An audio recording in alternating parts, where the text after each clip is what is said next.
Hello everyone and welcome back to the Nerd Den here once again, and for the second video of today we are going to be talking about a potential new partner for this Doctor Who deal in terms of international distribution rights. And this is coming from Reddit again. Obviously I always say with Reddit leaks or reports, take them with a pinch of salt. Obviously the track record recently has been pretty good, but obviously let's always be optimistic or a little bit more cautious. Just be a bit more open-minded when it comes to this sort of stuff. But it's always fun to kind of speculate about how this could impact the show, that sort of thing. So with all that being said, let's get into the video and have a look at what this all means, because it's a little bit interesting. So yeah, let's get into the video.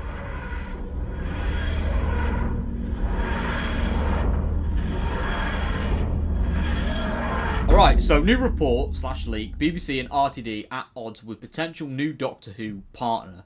So Alika, who has been active on the Doctor Who leak Discord and Gallifrey base, has previously had an accurate record when it comes to the initial details of the Disney Plus deal in 2022, claims that the BBC is currently in advanced talks with a potential new partner following the collapse of the Disney Plus deal.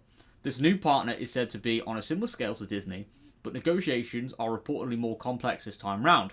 According to the source, the new partner is pushing for greater creative control than Disney had, following the underwhelming outcome of the Disney deal, with a more hands-on approach, believing that in order for success, the show needs to take itself more seriously and shift its focus towards an older teenage audience, something akin to Stranger Things, based on how Doctor Who initially performed with that demographic on both Disney Plus and the BBC, whereas it didn't do well in that under 12 demographic. However, Russell T Davies is said to strongly believe that the show's fun, very family-friendly tone, and that is the approach that during the 2005 revival and 2024 season 1 is the key to its success. Now, I am going to say that I think Doctor Who does need to grow up a little bit. I don't think it needs to completely turn, dark or whatever like Stranger Things does, but I think it needs to definitely take a different approach to its storylines, because 2005's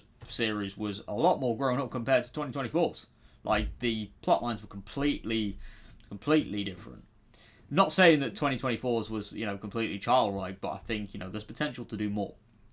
So the potential partner is reportedly already offering a mix of fresh and seasoned creatives, some with some really good credits, many of who they've worked with before and are enthusiastic about the potential deal and eager to get involved in the show any way they can, whilst ensuring that the show remains with its British identity and core values. However, RTD remains extremely cautious and apprehensive, as he is known, particularly when it comes to Doctor Who, for being highly selective and protective about who he collaborates with and allows to write for the show, which is a good and a bad thing, I suppose. That's what this person is saying. At this stage, both the BBC and Bad Wolf are reportedly backing RTD's vision, who's looking to stay on for at least 3 more seasons, but they're also aware of the financial challenges of continuing the show without a major partner. So with that said, there's apparently a contingency plan in place which can involve a shortened season or an annual specials if necessary, and RTD is said to be thankfully very dedicated to finding a way to make sure that the show survives and continues. So contingency plan is a good thing, but I do think that the show would benefit greatly with a partner. But the whole creative control, depending on who this partner is, it could potentially harm the show. It could certainly change the show's identity, which is alluded to here. But I also wouldn't be completely against this. I know Doctor Who has always been a family-friendly show, but obviously stuff like Stranger Things as well, it's not completely too adult either at the same time. So I do feel like Doctor Who growing up a little bit and potentially changing wouldn't be a bad thing. But I think you need to test the waters with that with a spin-off first. Now I feel like if the war between land and sea is geared towards a more adult audience and that is received well, then maybe you could experiment with a new show. But I don't know. That's just my opinion regarding that.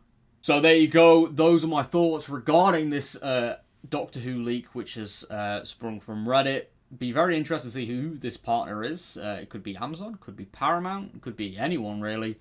But I am curious to know what the future of the show is, and hopefully we get a bloody announcement at some point. But with all that being said, thank you so much for tuning into today's video. If you are new around here, please click that like button and subscribe for more nerdy content, and I'll see you all next time. Thank you very much for all support, and goodbye for now.